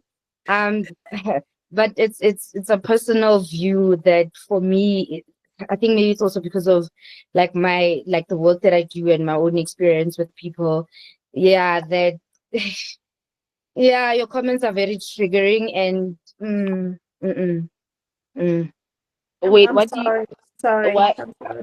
So you don't think people are that addicted part to of pain? people who are addicted to pain, addicted to being abused, or like they don't see any other life without abuse, that sort of stuff. For me, it's just like yeah, and I don't want it to become like a personal attack, but it for me just sounds like a very privileged comment and stance. So that's why I say I don't. It's very triggering. I don't like to engage people on that, because I've worked with women in those situations, and I know those situations. So. Yeah, and I hear you. I hear you on that, and I've also been in that space. What I'm trying to explain here is that obviously it's not the same for everybody, but my point is, from where this book is coming, this person, all they know is pain. So they don't see anything else. So even if I was sitting there blaming her to say she keeps choosing it and she keeps choosing it, I then realized that she doesn't think she has any other option. It's hard to become something that you haven't seen. For example, it's very hard to become something you haven't seen. It's difficult to become a happy woman if you haven't seen happy women. You don't know how that looks like, so you don't know how to become that. Therefore, you settle for this because you think that's all there is to life, and you hang on to it. That's the aspect of addiction that I'm talking about, is that when you're addicted to something, you're not even willing to let it go because you don't think there are other options. And I can understand where you're coming from with it being a little triggering, because like this book for me has been like a whole string of trigger after trigger after trigger after trigger. I was seeing myself, I was seeing people that I know in it, I was just seeing people that I don't even like, I was seeing parts of me that I didn't like, because I like, at some point I chose things that I knew were not good for me, but because I thought this is all I have, or this is all there is to life, so I think a lot of these women in this book, where we're coming from that, their POV was that, like, what else is there without this guy? Mm, mm. Umi, do you want to respond to it or No, thanks. Oh, okay. Lakeni. Um, so with the title of the book and the story that's told in the prologue, right, about the one-armed sister, I actually at the end thought the one-armed sister was Tony, yes, because Lala gets to get away, right? And the person who loses is Tony. I was like, the monster that they're obviously talking about is Aiden, and the person that they who should have been warned about a monster should have been told. And it also makes me think about how in the neighborhood, Aiden's neighborhood, there was that woman who would never let her kids play with him, right? And would tell the mother, I don't think you're bringing him up right, and you're too soft on him. I mean, I think that lady's advice is horrible, but I think the person, when I think, because I think the thinking is like, oh, Layla is the one who should have been warned about the monster, and that's who this is directed at. And I feel that message should have gone to Tone because he's the one who really loses at the end and loses something big. And I mean, he's going to go to jail for a very long time for murder of a child. And he's got a history, right? Layla gets to go and try to figure out her life afterwards. This idea that the bad sister had lost an arm, so something significant. She did something significant, and I don't think as a result of the decisions, Layla lost as much as Tony had with his association with Aiden, and really the sister maybe is the brother or the one-armed brother sweeps the house. Yeah, so I just thought it was interesting that the person who should have been warned about the importance of the company you keep should have really been told, and not so much Layla because she gets away. I hear you. For me personally, I think all of them are like the one-armed sister. I think because all of them are like navigating life with all these like scars and traumas and like just like dysregulated and unhealthy patterns. So all of them are sort of like injured and navigating life with this injury that they're not even willing to address. So I think even Lala is the one-armed sister. Esme, the police, like all of them, I think all of them are very much injured. But I hear what you're saying about like Shem. Tony's the one that like lost the most, I guess, in the end. Snetemba.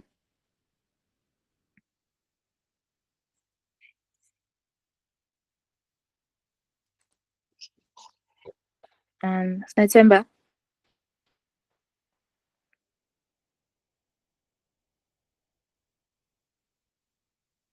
Oh, sorry. Sorry, I'm having a bit of a problem there. I just wanted to say that I'm hearing all of you guys talking, but I feel like the one thing that most of you are lacking is empathy for Lala. She was 18. She was 18 years old. That is a child. That is a child. And imagine you're 18, you're going from being raised by a strict grandmother who has, in your eyes, not protected you, to the point where you felt like in order to show her, you had to go and marry this person. Because the reason Lala married Aiden was to escape her grandmother. So I feel like we should have more empathy for her. She definitely deserves more empathy because she was a child and her mother died young. She like she said, she didn't know any better. She hadn't seen anything that was a healthy relationship. And I hear. again, she was a child. 18 is a very, very young child. So just more empathy for her. I agree. Esther. Oh, okay. I'm on the issue of I think Tebogo addressed part of my uh, answer that I was gonna give with regard to Lala. To me, Lala is I think Sherry is giving us the best character for a victim to a narcissistic psychopath, if there is something like that.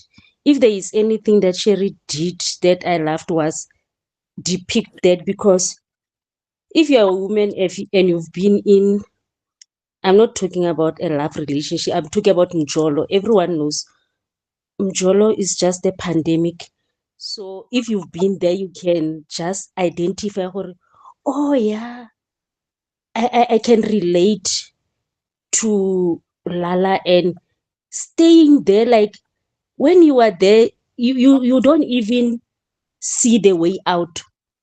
You don't see the way out until you heal from within that relationship. So Lala never got that. Like Netemba is saying, she is still young, she's still figuring herself, she doesn't even know what is happening. So somewhat I do not blame her because she is young. Yeah. I'm just sad about what happened to Tony. I was angry at Sherry for what happened to Tony Rera. Mm. Do you guys feel like also maybe, just maybe, we're also not being like empathetic enough of Adan as well? Like, yes, he's abusive. Yes, he's a criminal. He does murder some, but hear me out. The fact that he's a man, right? And obviously he's socialized into like this masculinity being like about being violent, and also like obviously he's poor, so he has to find a way to like survive and make money, and so like the only avenue for someone like him is resorting to crime. So maybe shouldn't we also hold some space to have some empathy for Adan, like Kenny? Firstly,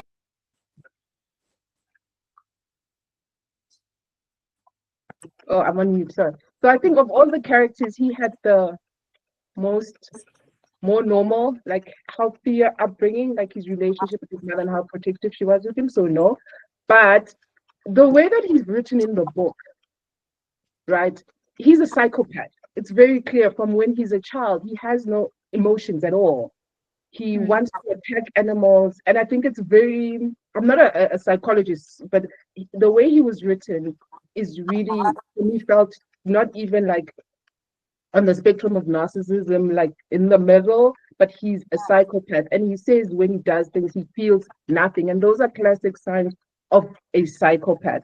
So I didn't have empathy for him because from the description of him as a child and he's growing up, he it seemed like he was a psychopath and not somebody who just, you know, was a troublesome kid, but more just an actual psychopath. And you can't give empathy to a psychopath, you will die. Why not though? Like, why can't you give empathy to a psychopath? Because Heike, No, you go ahead, girl. Heike, I will write your obituary. I mean, yeah, because I do think it's a very dangerous thing. We like to redeem individuals that aren't even redeemable. There are people who literally, as a psychopath, you feel nothing. They even say when you look at a small child and harming other children or animals, like those are the like classic signs from when they're small of what a psycho. Yeah, I'm willing to give everybody grace, but Aiden, that guy was just crazy. none. Damn. Okay, Tebogo. Thank you. I think, like Henry just took most of the words. How do you empathize with somebody who clearly says they don't feel nothing? So how do you feel for somebody who doesn't feel anything? And the thing is that I understand mental sicknesses and all of those things, but nobody is born numb. We are all born with feeling. and you, along the lines, something numbs your feelings, and to a point where you go so numb with your feelings that when you hurt somebody else and when you commit all these horrible things, you still don't feel nothing. And then where are we supposed to get the feelings for that person? Because, like, where are those feelings gonna come from if they don't have them themselves? It's very difficult. He's a very difficult character to empathize with. So zero, give me zero, ma'am. When it comes to empathizing with, give me zero. Damn. Okay. I hear that. I hear that, Jim. Okay, I respect that. Hey guys, okay, any yeah, closing remarks about the book. Any closing remarks from anyone? The floor is open. I think since you asked us to start with a rating, let's check if the rating has changed after the conversation. Okay. Close off, I guess. We've got 10 minutes left. So me, I love that there was an in-depth discussion, like for a book that people were complaining about and saying that it's so heavy. I'm happy that there was a discussion, like a solid discussion that went to places that I couldn't even imagine. I wouldn't have been able to host this session. So Peladi, I love that you took over. Well done. And for me, my rating stays the same. For me, this book was heavy in the fact that there wasn't a lot of plot. Like little things happened. Like it wasn't packed with action, but why I still rate this book highly is that there was points of views of one event from different people, and also the writing was stellar. Like there's a part there about Baxter's hospital that I absolutely love reading over and over again because it's so descriptive of how the hospital is, and also the part where she's describing how do you know when you've lost your baby and the doctors don't tell you and then the nurses whisper around you. That was very descriptive writing. Like that was amazing writing. So that's why it doesn't change. And guys, this conversation did get heated, but I appreciate the fact that there was respect between people who had opposing views. And then I'll hand it off to Anna Marie. I'd like to say, Anna Marie, welcome. Anna Marie is a new mom, and she hasn't been with us for a couple of months. So welcome back. Thank you. Sorry, I'm off camera again. I'm just feeding. My rating, I'll say a 3. And to be honest, I think Ashlegang, your summary was very, very spot on. There wasn't much plot, but I think I really like a character unpack. I like to see backstories. I like to understand how people have come to be where they are. So it was good to have that, and I didn't expect actually from the, the blurb we get on the back of the book. I thought it would be very much focused on like the marital dynamics, but it wasn't that really. There was a good variation between the different relationships of the characters. So yeah, I appreciated that. But hey, the drama. When will we rest?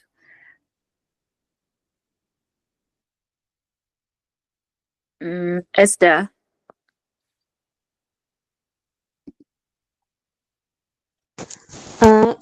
I would say I'm grateful for the group because I somewhat understand what Sherry was trying to say through the book. So I will just move up 1 notch to 3. You gave it a 2. I gave it a 2. Now I'm moving to 3.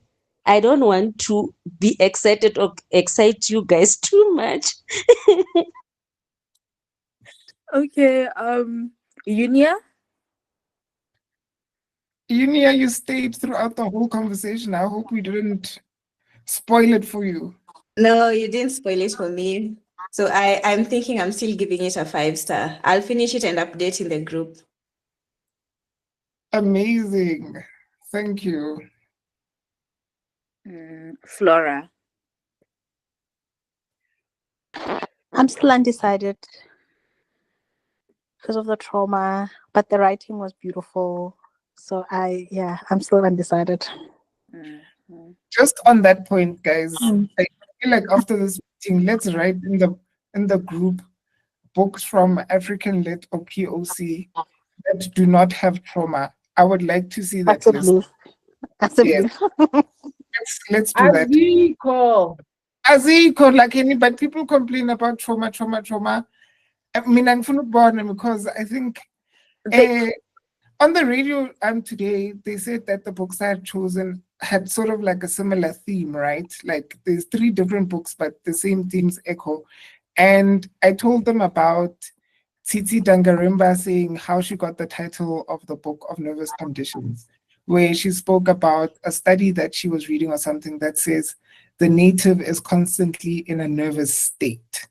And I think that is reflective of Black and POC people across the globe. So we could choose a book from Brazil or somewhere else. And I think the themes that we read upon in African Lit would still be there.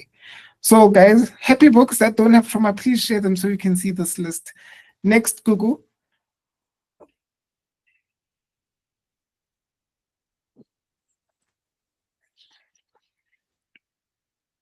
Or maybe Gugu can speak. Like Kenny? I started with a 3-star. I'm 3.5. I'm still giving it a 3.5. Okay. By your comment. Lerato, you did mention you joined us an hour late, so I don't know at what point you picked up the conversation. What are your closing thoughts, if you can speak?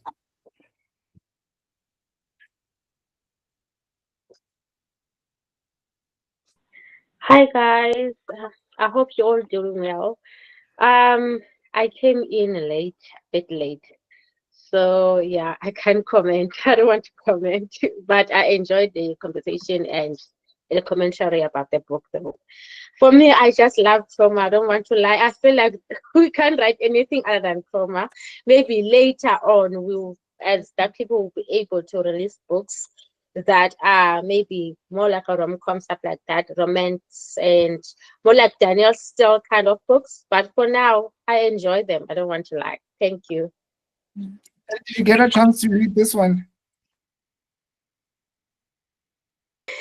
I just started. Okay, I hope we didn't ruin it for you. Next, Mbali. I'm gonna go a notch also. I'm gonna go 3, only because of the discussion and the different themes and what people were thinking about. Like, okay, I can take that.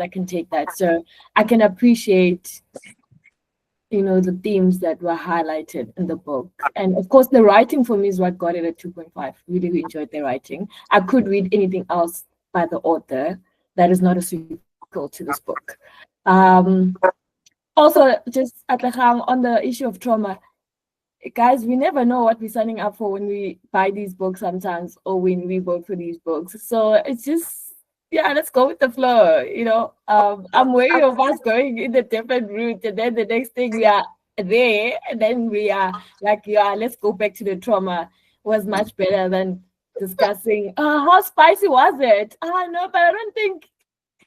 No, so let's stick to the trauma. I'm not saying we're changing our book list, but people have been complaining of trauma. I just want to get an idea if we're looking into what book can I buy that doesn't have Should it not be more of let's research on the books we vote for before voting for them? Because then it could be that. I just think it could be that. Because for me, I would just vote for a book because I have a copy or I've seen it, I just vote. So maybe the onus should be on us to research more on the books that we vote for, because I would like to think not every book that we have as an option is trauma heavy or trauma whatever. But anyway, that's just me. True. Yeah. Nobelungu, you're next. The chicken slayer. I'll still keep my rating at a 4. I really did enjoy it. I'm going to try and finish the book. I never finish the book if I come to the meeting and I haven't finished it. But this one, I really want to try because I enjoy your writing so much. And there's points, guys, where she was a little bit, humorous here and there. You like the part where she describes the police officer. I was like, wow, you are so mean. you know, here and there, she would, throw in some of those funny moments in terms of how she describes people. But yeah, I'm keeping it at a 4. Okay, thank you. Now on, oh, you haven't dropped off.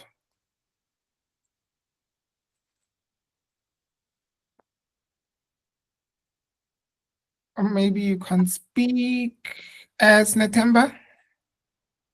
I'm gonna go from a 3 to a 3.5 because of the discussion. Okay, we can take that. And then Tebogo. Thanks, Lucy. I think because I started off at a 2, and because for me it was audio, I'm gonna take it up a notch. I'm gonna take it up a point because of the discussion. And now I wanna read the hard copy even more because listening and reading is two different things. I think for me, the reading did me under. I want to feel these pages and I want to see these words without hearing this accent so I can have my own voice in my head and draw the picture myself. So I'm going to go up 1 point. And also, this group has me in this habit of reading physical books after the meeting, which makes it enjoy it even more because I'm like, oh, this is what they meant. This is what they were talking about. So I'm going from 2 to 3, and I'm going to read the copy and come back because, yeah, at this point, I'm still that student. Okay, nice. And then I think lastly we have Dumi.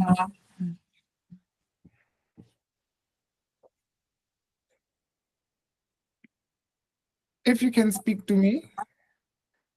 Oh, sorry, I'm on mute. I started at 2.5 and I think I'll go to 3 because you guys reminded me of how beautiful the writing was. Like the whole I listened to the audiobook, and I think I said this in the beginning, I did not like the narrator. So I think because of her, I missed the beautiful writing. But yeah, the discussion was nice. I still don't know. Okay, I want to say I still don't know who the one armed sister was, but I think like Kenny explained it somewhere in the middle to say that everybody who was sort of dealing with something is the one armed sister, but something like that. But yeah, I'll keep it at a 3, but it's only going up because of the writing.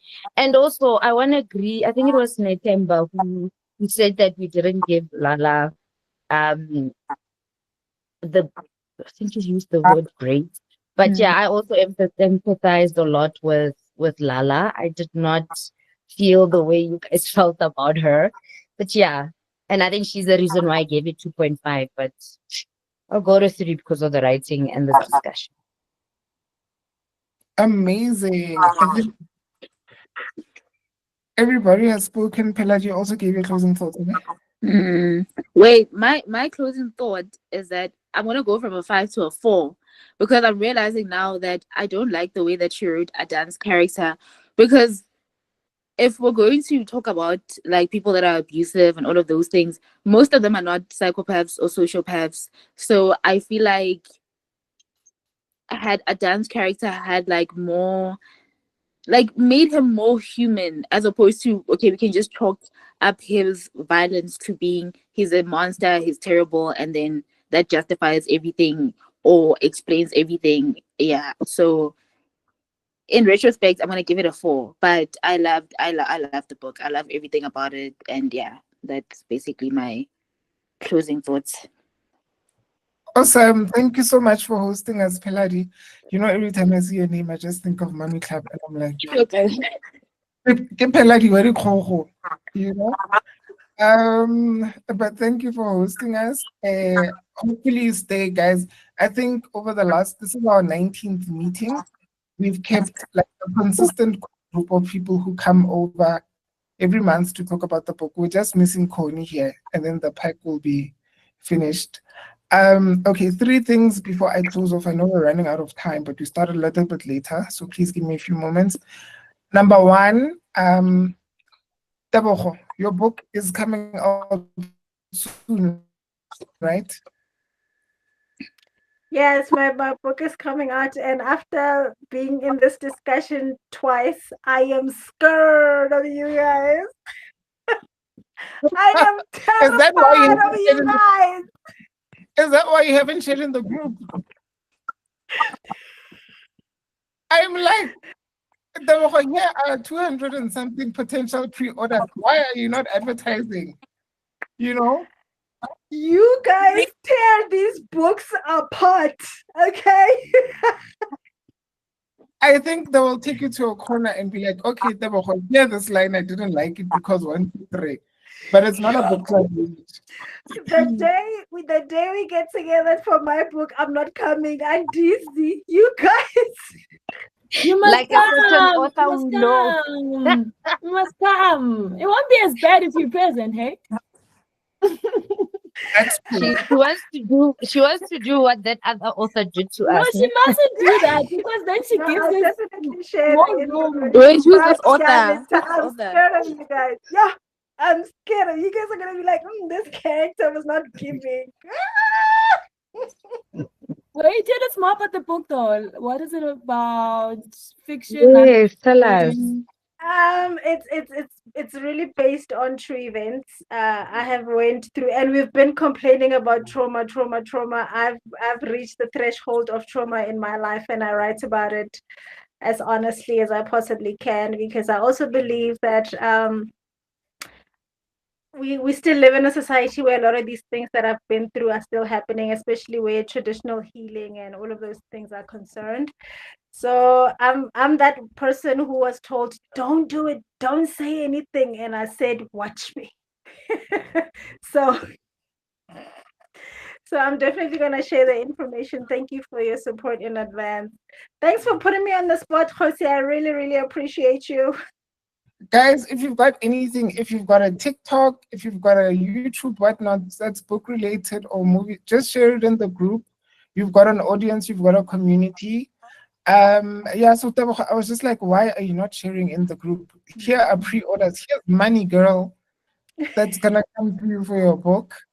And then secondly, speaking on the topic of money, we all know that I'm currently a statistic of youth unemployment, right? So these Google meetings, I used to pay for them when I was working. It's about 200 a month because Google has a limit on the meeting time. So we would have to have 2 different meetings and jump from one meeting to the next. And I just found that inconvenient. So I'm going to share a message in the group to ask for donation subscriptions, just so that I can pay for the monthly license. And I also use Canva to create the graphics behind us and whatnot. That also has a monthly charge. So guys, it's not compulsory, and you can like share whatever you have, 10 Rand, 5 Rand, whatnot, it accumulates. I think the last round, the contribution pulled to about 800 or so, and that's lasted 4 months. So thank you for that.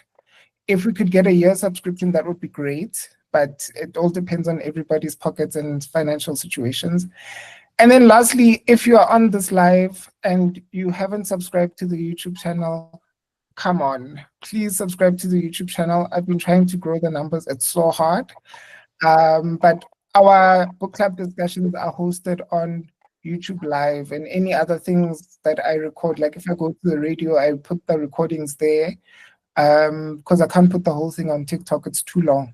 So yeah, I am really happy that we had this discussion. I didn't know that this book was so deep. When I read it alone, I was like, okay, it's a nice book, and then I put it away. But coming to discussions like this, we really unpack like the characters and the plot in the book, and that's why I appreciate the community so much. And yeah, guys, what are we reading next month? Is it Open Water? Who's hosting Open Water? I'm not doing it because I'll probably want to burn the book.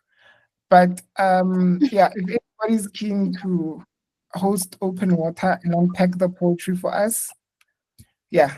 Tumi, is that you volunteering? Just raise your hand.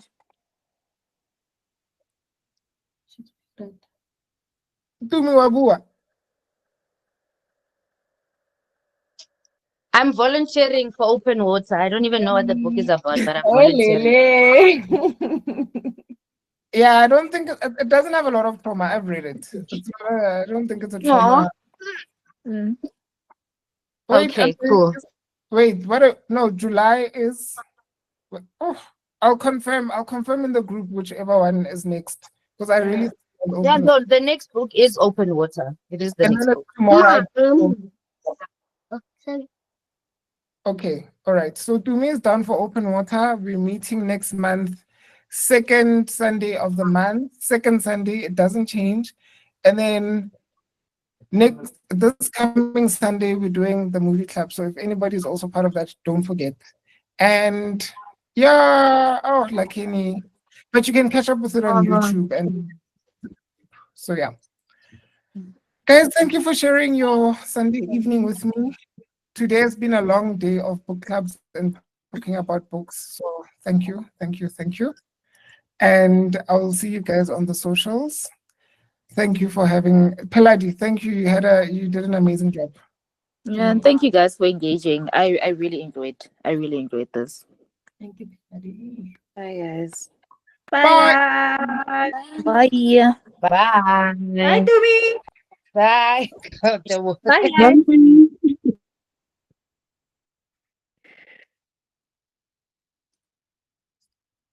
Need to stop the stream.